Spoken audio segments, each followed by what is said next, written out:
সেই দাবিটা যদি বিএনপি করে থাকে, জামাত করে থাকে, তাহলে সেনাপ্রধান করলে দোষটা কোথায়? এই নির্বাচনের জন্য তো বাংলাদেশের সমস্ত রাজনৈতিক দলগুলোই অলমোস্ট দাবি করে আসছেন। কেউ বলছেন ডিসেম্বর, কেউ বলছেন জানুয়ারি ফেব্রুয়ারি। তো সেনাপ্রধান ডিসেম্বরের নির্বাচনের জন্য যদি আহ্বান করে থাকেন, সেটা দোষের কিছু নয়, বরং আমি মনে করি আরেকটি শক্তি সংযুক্ত হলো গণতান্ত্রিক পথকে প্রশস্ত করার জন্য। যারা এই প্রতিদিন কু দেখার স্বপ্ন দেখেন, প্রতিদিন রাতেই দেখি আজকে কু হবে, আজকে গাড়ি ঢুকলো কেন, আজকে কি আলোচনা হচ্ছে। আরে বাপরে বাপ, বাহিনী প্রধানরা কি আলোচনাও করতে পারবে না? বসতেও পারবে না, কথাও বলবে না, চুপচাপ থাকবে? কার হাতে চুপচাপ থাকবে? রাজনৈতিক অঙ্গনের এই মুরব্বী এবং জুয়ানদের তারুণ্য নির্ভর একটি সম্মিলিত দেশ হওয়ার কথা ছিল, কিন্তু সবাই সব জায়গায় ভুল করে বসে আছে। জুয়ানরাও এখন মুরব্বীদেরকে মূল্যায়ন না করতে করতে এমন একটা পরিস্থিতিতে তৈরি হয়েছে যে এখন 20 জন মানুষও তাদের কাছে যায় না। তো এইভাবে কি একটা দেশ চলবে? না। এই দেশ চালাতে হলে ইউনিটির বিকল্প নেই। এই একদল মানুষ আছেন যারা প্রতিদিন বাংলাদেশকে অশান্ত করার জন্য, মানে ক্ষমতা সেনাবাহিনী না নেওয়ার আগ পর্যন্ত আপনাদের মনে হয় কোনো বিরতিই নেই। এটা অত্যন্ত দুঃখজনক, এটা দেশের জন্য অত্যন্ত খারাপ, এটা বাহিনী এবং জনগণের মধ্যে অনাস্থা তৈরির জন্য একটি ষড়যন্ত্র। আমি মনে করি এটা কাটিয়ে উঠতে সেনাবাহিনীও ধৈর্যের পরিচয় দিবে, জেনারেল ওয়াকারুজ্জামান তো অবশ্যই ধৈর্যের পরিচয় দিবে, পাশাপাশি সরকারও বুঝতে সক্ষম হবে। সেনাবাহিনীর প্রধান জেনারেল ওয়াকারুজ্জামান সাহেব ডিসেম্বরের মধ্যে নির্বাচন দাবি করেছেন বলে ইতিমধ্যেই খবর প্রচারিত হয়েছে। এই ডিসেম্বরের মধ্যে নির্বাচনকে কেন্দ্র করে আলোচনা হচ্ছে, সমালোচনা হচ্ছে যে কেন তিনি ডিসেম্বরের মধ্যে নির্বাচন চাইবেন বা তার কোনো ভিন্ন উদ্দেশ্য আছে কিনা। ডিসেম্বরের মধ্যে নির্বাচন কিংবা জানুয়ারি ফেব্রুয়ারির মধ্যে নির্বাচন, এটা এখন বাংলাদেশের প্রসিদ্ধ একটি আলোচনা এবং বাংলাদেশের অলমোস্ট সকল রাজনৈতিক দলই এই নির্বাচনটা এই সময়সীমার মধ্যে চায়। আপনি যদি হিসাব করেন, বাংলাদেশ জাতীয়তাবাদী দল সর্ববৃহৎ একটি রাজনৈতিক দল, তারা শুরু থেকেই বলে এসেছে যে যত দ্রুত সম্ভব নির্বাচন দিতে হবে। সর্বশেষ তাদের টার্গেট সময়সীমা হচ্ছে ডিসেম্বরের মধ্যেই তারা নির্বাচন চায়। যদিও তারা এমন কোনো আচরণ করবে না যদি সেটা ডিসেম্বরের জায়গায় আপনার অন্তর্বর্তীকালীন সরকারের আরও 2-4 মাস দেরি করেও নির্বাচন করে, তাতে এই সরকারের যে একদম বিরোধিতা করে তারা মাঠে ময়দানে নেমে পড়বেন তেমনটা মনে হচ্ছে না। তবে তাদের টার্গেট হচ্ছে ডিসেম্বরের মধ্যেই নির্বাচন। পাশাপাশি বাংলাদেশের সেকেন্ড লার্জেস্ট পার্টি এখনকার সময়ে বাংলাদেশ জামাতে ইসলাম ইতিমধ্যেই আপনারা জানেন যে ঘোষণা দিয়েছে যে অন্তর্বর্তীকালীন সরকারকে তারা সময় দিতে চায়, তাদের মতো করে তারা কাজ করুক সেটা চায়, তবে নির্বাচনটা যাতে বর্ষার সিজনে না হয়ে রমজানের পূর্বেই অনুষ্ঠিত হয়। সেই জায়গা থেকেও রমজানের পূর্বে বলতে জানুয়ারি ফেব্রুয়ারি মাসের দিকে হওয়াটাই সুন্দর। তো দাবি যারাই করছে অলমোস্ট সবাই সবার কাছাকাছি দাবি করছে, কেউ ডিসেম্বর, কেউ জানুয়ারি ফেব্রুয়ারি। এছাড়া ইসলামী আন্দোলন বাংলাদেশ সহ সকল রাজনৈতিক দল একটি কথাই বলছে, আমাদের সংস্কার দরকার, নির্বাচনের পথেও হাঁটা দরকার, তবে সংস্কারটাকে গুরুত্ব দিয়ে পথ চলা উচিত। সেই জায়গা থেকে বাংলাদেশের সেনাবাহিনীর প্রধান জেনারেল ওয়াকারুজ্জামান তিনি যে দাবি তুলেছেন যে ডিসেম্বরের মধ্যে নির্বাচন হওয়া বাঞ্ছনীয় বা পরামর্শ দিয়েছেন, সেটাতে দোষের তো আমি কিছু দেখি না। বরং আমি মনে করি সেনাবাহিনীর এই ডিসেম্বরের মধ্যে নির্বাচন চাওয়ার মধ্য দিয়ে প্রমাণ হয় যে সেনাবাহিনীর প্রধান জেনারেল ওয়াকারুজ্জামান সে বারবার বলেছেন বা শঙ্কা উড়িয়ে দিয়েছেন যে বাংলাদেশে সেনা শাসন আসার মতো কোনো সুযোগ নেই বা করবেন না, বা তাদের সেই ইন্টারেস্টটা নেই, সেটার একটি প্রমাণ তিনি দিয়ে গেলেন। আমাদের বাংলাদেশে অনেকেই চেপে ধরে সেনাবাহিনীকে যে কোনো মূল্যে রাষ্ট্র ক্ষমতা নেওয়ানোর জন্য বিভিন্নভাবে বিভিন্ন কৌশলে, ছলে বলে কৌশলে, কেউ দেশপ্রেমিক সেজে, কেউ শত্রু সেজে তাদেরকে উস্কানি দিয়েই চলেছে। কিন্তু 5 তারিখের পর থেকে এখন 9 মাস হয়ে গিয়েছে, সেনাবাহিনী কিন্তু আপনার এই ক্ষমতা নেওয়ার জন্য বসে থাকে নাই। আমি সেদিনও হলফ করে এবং আমার আত্মবিশ্বাস থেকে বলেছিলাম, সেনাবাহিনী যদি ক্ষমতা নিতই তাহলে সবচাইতে গুড টাইম ছিল 5ই আগস্ট। ওই দিন জনগণ হয়তো কেউ কেউ প্রতিবাদ করত, কিন্তু সাধারণ মানুষ তখন ঘরে উঠে যেত যে হাসিনার মুক্তি পেয়েছি, নতুন কিছু এসেছে, অপেক্ষা করি, দেখি কি হয়। বাস্তবতা হচ্ছে এখনকার পরিস্থিতি বাংলাদেশে এমন নেই যেখানে সেনাবাহিনী ক্ষমতায় নিবে, মোটেই না। বরং 5ই আগস্টের চাইতে এখন দিন দিন পরিস্থিতি ভিন্নভাবে যাচ্ছে, যেখানে সেনাবাহিনীকে দায়িত্ব নেওয়ার মতো পরিস্থিতি পরিবেশ নেই, এবং সেটা তারা করবেন বলে কোনোভাবেই আমি বিশ্বাস করি না। সে কারণে শুরু থেকে আমার অবস্থানটা ছিল এরকম, এই বাহিনীগুলোর পক্ষেই ছিল। শুধুমাত্র ওই সকল দালাল দুষ্ট যারা দেশবিরোধী ষড়যন্ত্র করেছে, আয়নাঘর প্রতিষ্ঠিত করেছে, অন্যায় অবিচার করেছে, তাদের বিচার আমি এখন চাই, ভবিষ্যতেও চাই। গত যত বছর কথা বলেছি তখনও চেয়েছি। কিন্তু একটি বাহিনী, একটি আপনার দেশের সংস্থা, এগুলোকে বাদ দিয়ে একটি রাষ্ট্র চলতে পারে না। এই বাংলাদেশকে সুশৃঙ্খলভাবে সুন্দরভাবে এগিয়ে নিয়ে যেতে হলে সম্মিলিতভাবে দেশকে এগিয়ে নিয়ে যেতে হবে। গত 16 বছর যারা যেই কাজটি করতে পারেনি, গত 16 বছর মনে রাখবেন, 16 বছরে বহু সেনাপ্রধান এসেছে, কিন্তু অনেকেই অনেক কিছু করতে পারে নাই। জেনারেল ওয়াকারুজ্জামান সাহেব আওয়ামী লীগের আত্মীয় হওয়া সত্ত্বেও তিনি কিন্তু সেই কাজটাই আমাদের সামনে করে দেখিয়েছেন। আমি বহুবার ভিডিওতে বলেছি যে একজন জেনারেল ওয়াকারুজ্জামান আপনার মতো আমার মতো কথাবার্তায় চলবে না। একজন জেনারেলকে, একজন সেনাপ্রধানকে দেশের দিকে যেমন নজর রাখতে হবে, রাজনীতির দিকে নজর রাখতে হবে, পরাশক্তির দিকে নজর রাখতে হবে, দেশ বিরোধী বিভিন্ন জাতিসংঘ সহ মানে বিভিন্ন দেশের সাথে, দেশের বাহিরে যারা আছেন তাদের সাথেও সুসম্পর্ক বজায় রেখেই তাদেরকে পথ চলতে হবে। আমি মনে করি সেই সেন্স থেকে আজকের এই জেনারেল ওয়াকারুজ্জামান সে একটি নির্বাচনের রোড ম্যাপ দিচ্ছেন বা চাচ্ছেন, এটা অন্যায় কিছু নয়। আমরা যখন 5ই আগস্ট বাংলাদেশের স্বাধীনতার জন্য বসেছিলাম, তখন কিন্তু একটি রাষ্ট্রের রাষ্ট্রপ্রধানের মানে তাকে তাড়ানোর জন্য, শেখ হাসিনাকে বাদ দেওয়ার জন্য সেনাপ্রধানদের, সেনাবাহিনীর, নৌবাহিনীর, বিমান বাহিনীর দ্বারস্থ হয়েছি। আমরা বারবার আহ্বান করেছি আপনারা আমাদেরকে সাহায্য করুন। তখনও কিন্তু সাংবিধানিক প্রক্রিয়ায় হিসাব করলে কোনো ব্যক্তি আপনাকে সাহায্য করতে পারে না যদি সে ওই সমসাময়িক সরকারের আনুগত্য পোষণকারী হয়।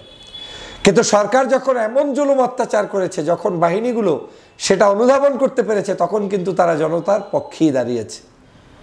আজকে একই উপায়ে সেনাবাহিনী বাংলাদেশের একটি পার্ট। বাংলাদেশে আপনি প্রতিদিন বিভিন্ন ধরনের সমস্যা তৈরি করবেন আর সেটাকে মেনে নিয়ে চলতে হবে, এটা আমি বিশ্বাস করি না। এদেশের এই যে পুলিশ বাহিনী, আমরা বিভিন্ন টকশোতে দোষারোপ করি, বিভিন্ন সময় গালিগালাজ করেছি, 16 বছর অন্যায় অত্যাচারের জুলুমের শিকার হয়ে তখন বলেছি, কিন্তু এখন বলি না। কেন? আমাদেরকে এই বাহিনীর সবাইকে ক্ষিপ্ত করলে দেশ থাকবে না। আমাদের এই পেট্রোলিং সিস্টেম থাকতে হবে। আমাদের এই বাংলাদেশে প্রত্যেকটি নাগরিকের নিরাপত্তা বিধানের জন্য পুলিশ সেক্টর কাজ করতে হবে। আমাদের এই বাংলাদেশে সবাই তো অপরাধী না, এবং সবাইও যদি অপরাধী হয়েও থাকে তারও আপনার ফর্মুলা আছে যে আপনি একদিনে এক মুহূর্তেই সবাইকে বাদ দিয়ে রাষ্ট্র চালাতে পারবেন না। আপনার হাতে আপনার পন্থী মানুষগুলো কোথায়? দেশপ্রেমিক পুলিশ কোথায়? দেশপ্রেমিক বাহিনী কোথায়? যদি আপনি তৈরিই করতে না পারেন, শুধু শুধু আপনি বলে পরিবেশ ফিল্ড নষ্ট করে তো কোনো লাভ নেই। আমি আজও চ্যালেঞ্জ দিয়ে বলছি, সেনাবাহিনী, আমার বিশ্বাসের জায়গা থেকে বলছি, আমার বিশ্বাস যে সবসময় সঠিক হবে এমনটা না, তারা রাষ্ট্র ক্ষমতা নিবে না। তারা রাষ্ট্র ক্ষমতার নির্বাচনের পদ্ধতির জন্য চেষ্টা চালাবে, যাতে করে এই দেশটা ভিন্ন কোনো নজরদারিতে না পড়ে, কারো কোনো শত্রুর আবার কথায় না চলতে হয়। এবং সেই দাবিটা যদি বিএনপি করে থাকে, জামাত করে থাকে, তাহলে সেনাপ্রধান করলে দোষটা কোথায়? এই নির্বাচনের জন্য তো বাংলাদেশের সমস্ত রাজনৈতিক দলগুলোই অলমোস্ট দাবি করে আসছেন। কেউ বলছেন ডিসেম্বর, কেউ বলছেন জানুয়ারি, ফেব্রুয়ারি। তো সেনাপ্রধান ডিসেম্বরের নির্বাচনের জন্য যদি আহ্বান করে থাকেন, সেটা দোষের কিছু নয়, বরং আমি মনে করি আরেকটি শক্তি সংযুক্ত হলো গণতান্ত্রিক পথকে প্রশস্ত করার জন্য। এখন যারা নিজের স্বার্থের জন্য কারো বিরোধিতা করেন, আমি সেটাকে সৎ বিরোধিতা মনে করি না। অনেকে আছেন একচেটিয়া আমাকে জেনারেল ওয়াকারুজ্জামানের বিপক্ষে বলতেই হবে, তাই বলি, একচেটিয়া আমার অমুকের বিরুদ্ধে বলতেই হবে, তাই বলি। এটা আসলে স্বভাবজাত হলে আমাদের উন্নতি হবে না। প্রিয় সহযোদ্ধা ভাইরা, আমাদের দেশের সেনাপ্রধান শুধু কি ওই একটি আলোচনা করেছেন? তিনি জোর গলায় বলেছেন এই সরকারকে আমরা সহযোগিতা করছি, এই সরকারকে এই কোরবানিতেও নিরবিচ্ছিন্ন জনগণ যাতে ঈদ উদযাপন করতে পারে সেজন্য তারা সাহায্য করছে, সহযোগিতা করছে। এই সরকার যাতে সুষ্ঠু ধারায় চলতে পারে সেজন্য তিনি সহযোগিতা করছেন। বাংলাদেশে যাতে কোনো ধরনের মব সৃষ্টি করা না হয় এবং সেটা আওয়ামী লীগ, বিএনপি, জামাত, হেফাজত, চরমনাই কারো মাধ্যমেই কোনোভাবে না হয়, সেই প্রচেষ্টা অব্যাহত রাখার জন্য সহযোগিতা করবেন। সেটা তো অন্যায় কিছু নয়। আমরা কোনো ন্যায়সঙ্গত দাবির বিপক্ষে যেতে চাই না, কিন্তু অন্যায় কোনো দাবি সেটাকেও আমরা মেনে বীরত্ব দেখাতে চাই না। আমরা বাংলাদেশটাকে শান্ত চাই। আমরা অনেক জায়গায় বঞ্চিত, আমরা অনেক জায়গায় লজ্জিত, অপমানিত, আমরা অনেকেই অনেক জায়গায় স্বার্থের বেড়াজলে সীমাবদ্ধতায় আটকা আছি। আমি সহ, আপনি সহ অনেক দেশপ্রেমিক মানুষই হয়তো আপনার মনোপুত অনেক কিছু পাচ্ছেন না, কিন্তু তাই বলে সব কিছুই আপনার মনোপুত হবে বলে আপনি যদি কারো শত্রুতা পোষণ করেন, মানে আমার মন মতো একটা কিছু করে দিল না সেজন্য আমি তার বিরুদ্ধে গেলাম, সেটা দেশপ্রেমিকের পরিচয় নয়। প্রিয় সহযোদ্ধা ভাইরা, আমি মনে করি আগামী নির্বাচনটা কখন হবে, কিভাবে হবে সেটা এখন ক্লিয়ার। ডিসেম্বর, জানুয়ারি, ফেব্রুয়ারি, এই তো এর মধ্যে নির্বাচন হতে হবে। এখন আমাদের দাবি একটাই থাকতে পারে, সেটা হচ্ছে নির্বাচনটা কত সুষ্ঠু এবং সুন্দর হবে। এই বাহিনীগুলো যদি কোনো পার্টিকে উইন করার জন্য ভূমিকা পালন না করে, নিরবচ্ছিন্ন নিরাপত্তা দিয়ে যদি একটি সুন্দর সুশৃঙ্খল পদ্ধতিতে নির্বাচন করতে সহযোগিতা করে, তাহলে আমি মনে করি এই সেনাবাহিনী জাতির কাছে চিরদিন স্মরণীয় হয়ে থাকবে। যারা এই প্রতিদিন কু দেখার স্বপ্ন দেখেন, প্রতিদিন রাতেই দেখি আজকে কু হবে, আজকে গাড়ি ঢুকলো কেন, আজকে কি আলোচনা হচ্ছে, আরে বাপরে বাপ, বাহিনী প্রধানরা কি আলোচনাও করতে পারবে না, বসতেও পারবে না, কথাও বলবে না, চুপচাপ থাকবে? কার হাতে চুপচাপ থাকবে? রাজনৈতিক অঙ্গনের এই মুরব্বী এবং জুয়ানদের তারুণ্য নির্ভর একটি সম্মিলিত দেশ হওয়ার কথা ছিল, কিন্তু সবাই সব জায়গায় ভুল করে বসে আছে। জুয়ানরাও এখন মুরব্বীদেরকে মূল্যায়ন না করতে করতে এমন একটা পরিস্থিতিতে তৈরি হয়েছে যে এখন 20 জন মানুষও তাদের কাছে যায় না। তো এইভাবে কি একটা দেশ চলবে? না। এই দেশ চালাতে হলে ইউনিটির বিকল্প নেই, আমাদেরকে ইউনাইটেড হতে হবে, ঐক্যবদ্ধ হতে হবে, জাতিকে স্বপ্ন দেখাতে হবে এবং সকল বাহিনী এবং সদস্যদেরকে কাছে টেনে তারপরে দেশ এগিয়ে নিয়ে যেতে হবে। আপনার বর্ডার রক্ষা করতে হলে আপনি কি একা একা পারবেন? আমার যদি বিজিবি না থাকে, আমার যদি পুলিশ না থাকে, আপনার নৌবাহিনী না থাকলে আপনি সমুদ্র বন্দর নিয়ন্ত্রণ করতে পারবেন? বিমান বাহিনী থাকলে আকাশপথ নিয়ন্ত্রণ করতে পারবেন? সেনাবাহিনী না থাকলে আপনি আকাশ, নৌ, স্থল সমস্ত জায়গায় আপনার নিয়ন্ত্রণ করতে পারবেন? পারবেন না। এই বাহিনীগুলোকে আমাদের দরকার, কিন্তু এই বাহিনীগুলোকে যখন প্রয়োজন ছিল শেখ হাসিনার বিরুদ্ধে গর্জে ওঠার জন্য সাহায্য সহযোগিতা আমরা তখন কথা বলেছি, ডেকেছি, চেয়েছি এবং পেয়েছি, আলহামদুলিল্লাহ। কিন্তু এখন প্রতিদিন প্রতি মুহূর্ত আমাদের সেইগুলো নিয়ে দেশকে ক্ষতি করার আর কোনো সুযোগ নেই। অতএব আমি জেনারেল ওয়াকারুজ্জামান সাহেবের এই সকল ভালো উদ্যোগের পক্ষে। আমি গত কয়েক মাস আগেও জেনারেল ওয়াকারুজ্জামান সাহেবের একটি বক্তব্যকে কেন্দ্র করে বাংলাদেশ তুলকালাম ঘটেছিল যে ফুল স্টপ, আর কোনো এভাবে চলতে পারে না, চলতে দেয়া যাবে না। ভালোই বলেছিলেন। বাংলাদেশের চুরি, ডাকাতি, হত্যা, সন্ত্রাস সেই সকল কার্যক্রম তো চলতে পারে না। সেটাকে বন্ধ করার জন্য তিনি যে কঠোর হস্তে বক্তব্য দিয়েছিলেন, এই বক্তব্যটির পরে অনেকে বলেছিলেন উনি মনে হয় কয়েকদিনের মধ্যে কি জানি ঘটায় ফেলবে। এই একদল মানুষ আছেন যারা প্রতিদিন বাংলাদেশকে অশান্ত করার জন্য, মানে ক্ষমতা সেনাবাহিনী না নেওয়ার আগ পর্যন্ত আপনাদের মনে হয় কোনো বিরতিই নেই। এটা অত্যন্ত দুঃখজনক, এটা দেশের জন্য অত্যন্ত খারাপ, এটা বাহিনী এবং জনগণের মধ্যে অনাস্থা তৈরির জন্য একটি ষড়যন্ত্র।